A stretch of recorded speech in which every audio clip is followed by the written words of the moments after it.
Someone asks what's wrong and you freeze.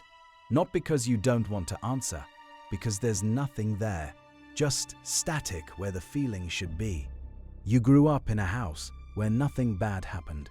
No yelling, no violence, just silence when you needed a voice. And now when people ask how you are, the most honest answer is, I don't know.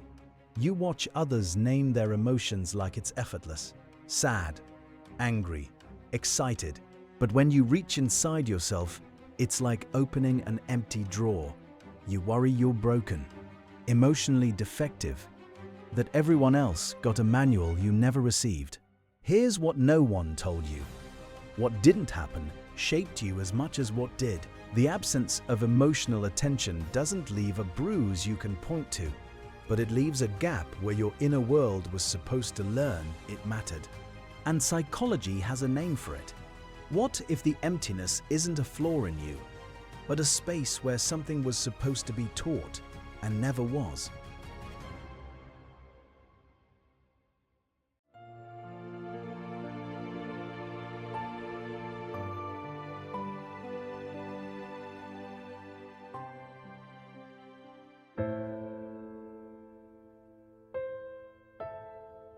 Psychologist Jonas Webb calls it childhood emotional neglect, CEN.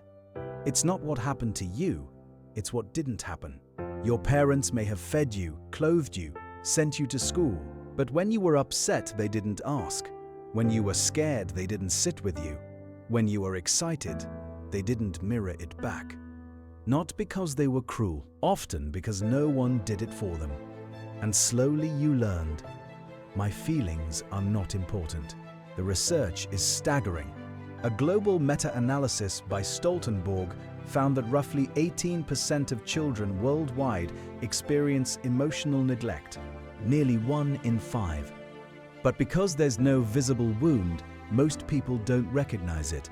You can't point to a moment that broke you, that makes the pain feel illegitimate. But absence leaves marks just as deep as presence. Here's what happens. Imagine a plant that gets water and sunlight, but no one ever talks to it, touches it, asks how it's growing. It survives, but something in it learns, my experience doesn't matter. That's what Zen does.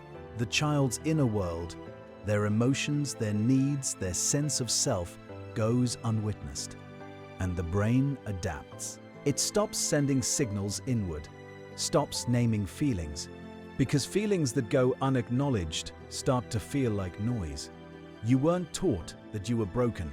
You were taught that your emotions were invisible, and you learned that lesson so well that now even you can't see them. But you're not defective. You're responding exactly as any human would to a world that didn't reflect you back.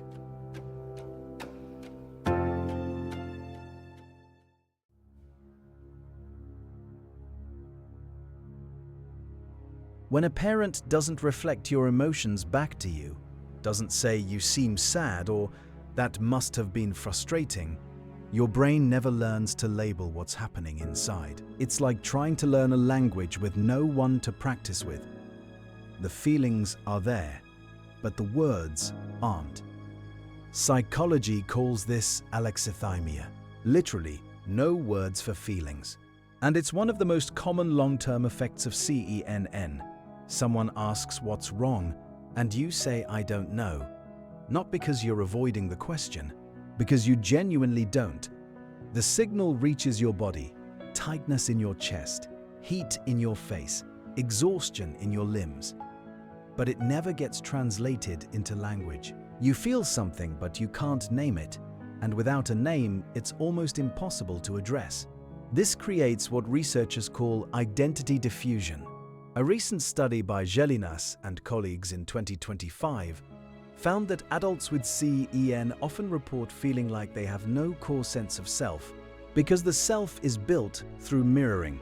When a caregiver says you look happy or I can see you're angry, they're not just labeling your emotion, they're teaching you that your inner experience is real, that it matters, that it makes sense.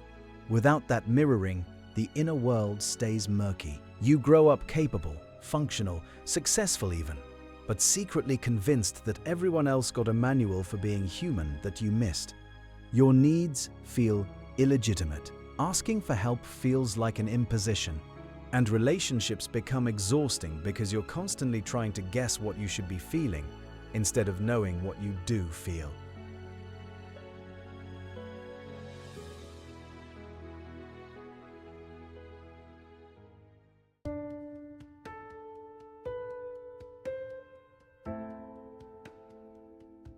Daniel was 34, software engineer, grew up in what everyone called a good home. Parents provided everything material, never fought in front of him. But when he was upset, they'd say you're fine and change the subject. He learned to stop bringing feelings to them. Now his girlfriend would ask what's wrong, and he genuinely didn't know. He felt like a black box to himself. Every relationship felt like a test he was failing. He started therapy. It felt humiliating at first, like admitting he was broken over nothing. But his therapist reframed it. She said, "You weren't taught to name feelings. That's not a character flaw. That's a gap in your learning. And you can learn now." So he started practicing. In session, she'd ask, "What do you notice in your body right now?" And he'd say, "My shoulders are tight." And she'd say, "That's often anxiety." Does that word fit? Sometimes it did. Sometimes it didn't. But slowly he built a vocabulary. I think I'm anxious.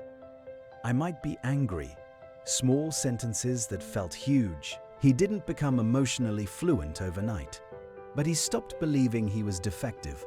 Here's what CEN actually is. It's not evidence that you're broken. It's evidence that your brain is extraordinary at adapting. You learned to survive in an environment where feelings went unwitnessed. So your brain stopped wasting energy on them. That numbness wasn't a flaw, it was protection. And now that you're naming it, you can do what Daniel did. You can learn the language you were never taught. You aren't behind. You're exactly where someone who survived an invisible wound would be. And survival is not the end of your story. It's the beginning.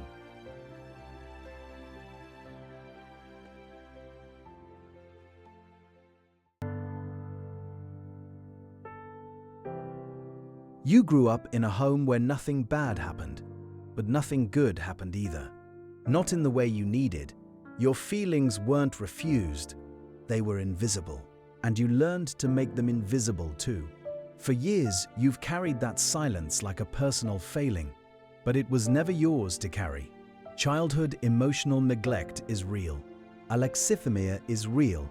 The gap between what you feel and what you can name is real. And none of it means you're broken. It means you're human. Someone asks what's wrong. This time the silence isn't empty, it's you. Learning to listen to yourself for the first time.